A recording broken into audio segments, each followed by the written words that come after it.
This video is about COVID-19, the coronavirus that is spreading rapidly across the globe. This is a really serious issue that we all must take action on if we are to try and stop it spreading any further. I will talk about some basic information on it, the symptoms, how it is spread, the disease progression, and what we can do to stop it.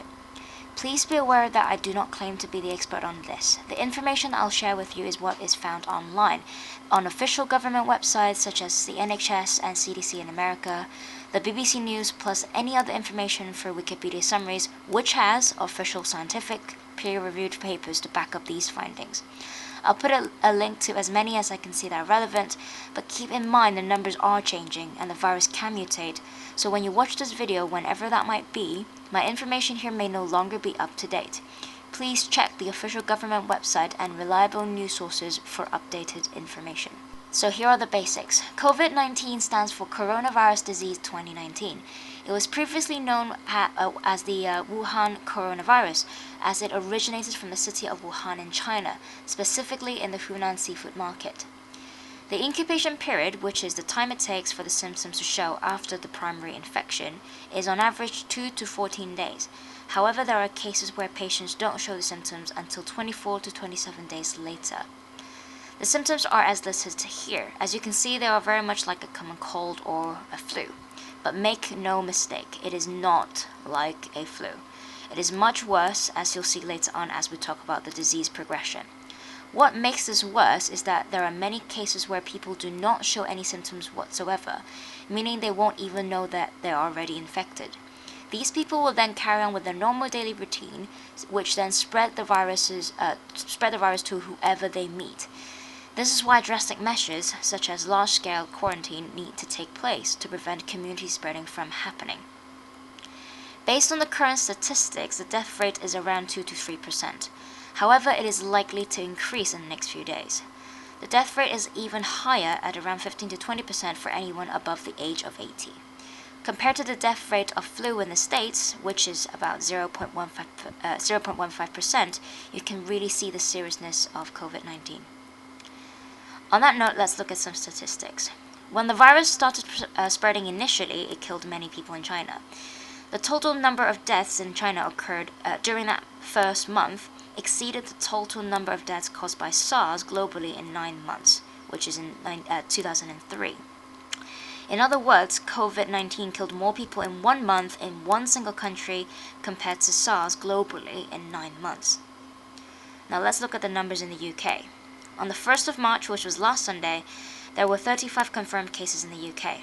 A week later, which was 8th of March, there were 273 confirmed cases plus 3 deaths. Today, as I make this video, is Monday 9th of March. As I film this video in the evening, there are 319 confirmed cases plus 5 deaths. 8 of the cases have unknown infection sources, which means that the government can trace where these people have contracted the virus from. This means we already have a risk of community spreading, meaning the virus is already circulating among society. You can probably expect the numbers to rise exponentially if that's the case, which is technically what's happening already right now. So why all the fuss? A lot of students and even adults I meet say that it's no different to a common cold and that it only kills old people so we don't have to worry. This is utterly wrong. COVID-19 causes permanent and irreversible damage to your respiratory system. So even if you're young, fit and healthy, you won't die from getting the coronavirus, but your lungs won't be as good as they are even after you've recovered. And I'll explain more on the page about the disease progression, and you'll see what I mean by that. Another massive problem is that you can become an asymptomatic carrier, meaning you won't get symptoms even after you've got the virus in you. You can then spread it to your loved ones who may be of older age, with a weakened immune system, or even long-term illness, which means that it will kill them instead of you. So finally onto this page, which will explain so many things as to why I'm stressing so much on the fact that COVID-19 is not a common cold. In a sense, it works like a common cold or influenza, since they are within the same family of viruses. However, you can recover completely from influenza, you will not from COVID-19. Your upper respiratory system gets infected first, which is basically like your nose, right? And you'll get a sniffle, a runny nose, or sneezing. At this stage, the virus is highly transmissible and highly contagious, as the virus mostly exists in your nose and saliva, meaning they can spread outwards quite easily. However, very quickly, the virus will then travel to your lower respiratory system, which is your trachea and your lungs. From then, the disease progresses extremely quickly. It will cause pneumonia, which is lung inflammation, and your immune system takes a hit. Pneumonia can then lead to pulmonary fibrosis, where your lung tissues gets replaced with scar tissues. This is permanent and irreversible, just like how surgical scars takes nearly a lifetime to heal, or simply it never does. Fluid accumulation also occurs in the lungs, which is kind of like a response of, it's a immune response. Your body's trying to fight the infection. And this is where your alveoli gets flooded with fluids, so reducing your general ability to do gas exchange, leading to a lower oxygen level in your bloodstream. In some cases, due to the rapid, widespread inflammation in your lungs and fibrosis, it leads to what we call the acute respiratory distress syndrome, where your entire respiratory system just suddenly fails. Then your body can no longer do gas exchange properly, and you collapse on the street as you virtually won't be able to breathe. All of these different things progress ultimately to multi-organ failure, and then death soon follows.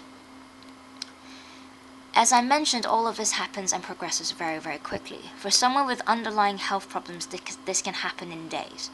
Sometimes it may seem someone's recovering, and then next thing you know, it worsens and it takes their lives. So what can we do? There is still some speculation as to how the virus spreads, but mainly these are some confirmed ones. By knowing how the virus is transmitted, it will help us understand why NHS is pushing for these procedures. Right, so these are the few key ones. Droplet infection, so through sneezing and coughing. Direct and indirect contact, as the virus can stay alive on even dead surfaces for hours. And fluid transmission, so things like blood, urine, and feces. And then, like I said, knowing how it transmitted will help us understand why we do these procedures or precautions. I'm sure you've already heard of this from literally everywhere that you are right now, but I'm going to specifically emphasize on particular things here which is not shown or not seemingly spread widely enough. Number one, it's not just about washing your hands or the time it takes, it's about the method. Use soap and warm water when available, because the coronavirus is cold resistant but not heat resistant. It will die at higher temperatures. Spend at least 20 to 30 seconds washing the palms and the back of your hands, between your fingers, around your big thumb, and your wrists as well. Do this repeatedly, right? Maybe do it 2 to 3 times before rinsing it off. After rinsing the soap out, dry your hands with tissue paper, and then use the same tissue paper to turn the tap off. If you turn the tap off directly after rinsing the soap out, you are transferring any viruses back onto your hands as you previously turned the tap on with the microbes on your hands. I would suggest not to use towels, as the viruses can stay on it for a really long time. Number 2, wash your hands as frequently as possible before handling food or eating, after sneezing and coughing, and obviously after the toilet. Basically, just wash it as frequently as possible. Avoid close contact with people who are ill, but actually simply anyone really, because there are people out there who are infected but not showing symptoms yet. You and them won't actually know until it's too late. The 4th point, clean the surfaces regularly, for example, door handles. Another massive one is mobile phones. We're always using them, we're always on them whenever I have the chance. And we use our hands to work on them, meaning that the phone, along with our hands, are covered in microbes and the coronavirus. So clean them with a cloth or tissue paper, with slightly damped, maybe with disinfectants, not just water.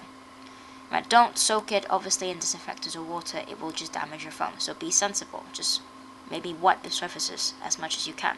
If your phone is in a pocket, or I meant one of those phone covers, take it off and actually wash it properly with disinfectant, bleach, or detergent every single day.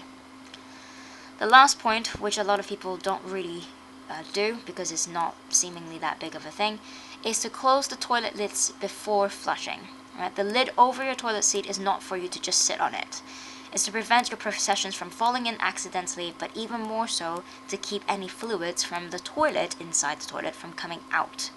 Experiments have shown that the concentration of microbes that can fill the air if you flush without closing the lid compared to if the lid was closed, and the results are absolutely revolting.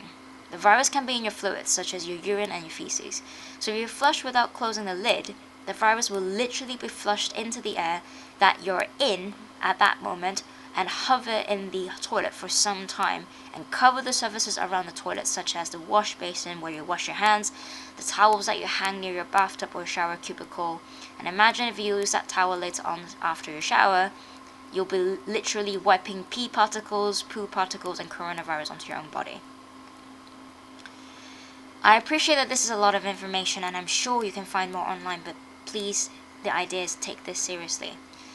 As someone who has experienced SARS firsthand in an Asian city, I've seen that the coronavirus in 2003 took many lives, including medical professionals, doctors and nurses, people of old age, and also people who are as young as, the kids in primary schools. COVID-19 is much worse than SARS, as you have seen in the statistics I've already shown you earlier, and I'm sure anything else you see online. I plead that you do not take this lightly and treat it with utmost caution. Protect yourself and your loved ones. Act now to maintain high standards of hygiene and stop the spread of COVID-19.